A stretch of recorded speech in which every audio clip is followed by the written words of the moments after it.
இறைவனையே வணங்காதவர்கள் மிகப்பெரிய செல்வந்தர்களாக வாழ்கின்றார்களே ஏன்? அவளுக்கு இறைவன் எப்படி அருள்கிறார்? 23 55 56 23 55 அவர்களுக்கு நாம் செல்வத்தையும் சந்ததிகளையும் அதிகமாக கொடுத்திருப்பது பற்றி அவர்கள் என்ன எண்ணிக்கொண்டார்கள்? 56 அவர்களுக்கு நன்மைகளில் நாம் விரைந்து வழங்குகிறோமா? அவ்வாறல்ல, அவர்கள் உணர்வதில்லை. அவளுக்கு நாம் செல்வத்தையும் சந்ததியையும் அதிகமாக கொடுத்திருப்பது பற்றி அவர்கள் என்ன எண்ணிக்கொண்டார்கள்? அவங்க பாக்கியம் நினைச்சிட்டாங்க, நம்மளும் எல்லாம் பாக்கியம் நினைச்சிருக்கோம். சோதனைக்காக கொடுக்கப்பட்டிருக்கு. அது நன்மைக்காக இருக்கலாம், சோதனைக்காக இருக்கலாம். ஆனால் உண்மையை சோதனைக்காக தான், ரெண்டுமே சோதனைக்காக தான். அவளுக்கு நன்மைகளில் நாம் விரைந்து வருகிறோம் என்று அவள் எண்ணிக்கொண்டார்களா? அவ்வாறல்ல, உணர்வதில்லை. ஆனால் பெரும்பெரும் செல்வந்தர்கள்லாம் பார்த்து நம்ம ஏமாந்து பெற வேண்டாம், இந்த மாதிரி வாழ்க்கை நம்ம வேணும் கேட்டக்கூடாது. அதில் சொற்ப மக்கள் நல்லவங்களும் இருக்காங்க. அந்த செல்வத்துக்கு தான் பெருமை கொள்ள மாட்டாங்க, இனி வைக்க மாட்டாங்க. இறைவன் கொடுத்ததுலேருந்து யாராருக்கும் தேவைப்படும் அவங்க செலவு பண்ணிட்டு இருப்பாங்க. ஒட்டுமொத்தமாக எல்லாத்தையும் சொல்றதுக்கு இல்லை, பணியோடு இருப்பாங்க, உலசோடு இருப்பாங்க. ஆனால் பெரும்பாலும் அப்படி இல்லை.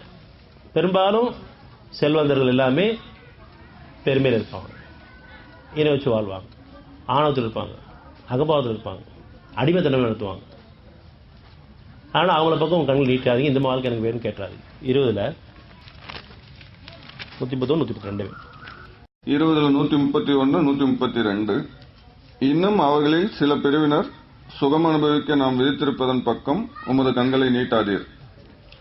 அவர்களை அதில் சோதிப்பதற்காகவே நாம் கொடுத்துள்ள உலக வாழ்க்கையின் அலங்காரங்களாகும். உமது இறைவன் வழங்கவிருப்பது சிறந்ததும் நிலையானதும் ஆகும். 132 குடும்பத்தினரை இறை கட்டளைகளுக்கு பணியுமாறு ஏவுவீராக. அதன் மீது பொறுமையும் உறுதியும் கொண்டிருப்பீராக. நாம் உம்மிடம் தேவைகளை கேட்கவில்லை, உம்முடைய தேவைகளை நாம் கொடுக்கிறோம். இறுதியாக சிறந்த நிலை இறைவனுக்கு பயப்படுவோருக்கு.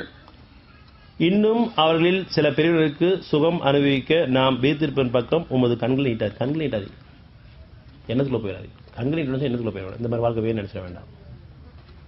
அவங்களுக்கு எவ்வளோ கஷ்டங்களை வாழ்க்கணும் தெரியாது. நமக்கு பணம் மட்டும் இருக்குது, பொருள் இருக்குது, சாப்பிட முடியாது, சாப்பிட்டா செமிச்ச வழியாகாது, குடும்பத்தில் பல பிரச்சனை இருக்குது, அமைதி இல்லாமல் வாழ்ந்துட்டு இருக்காங்க எவ்வளோ பேர்.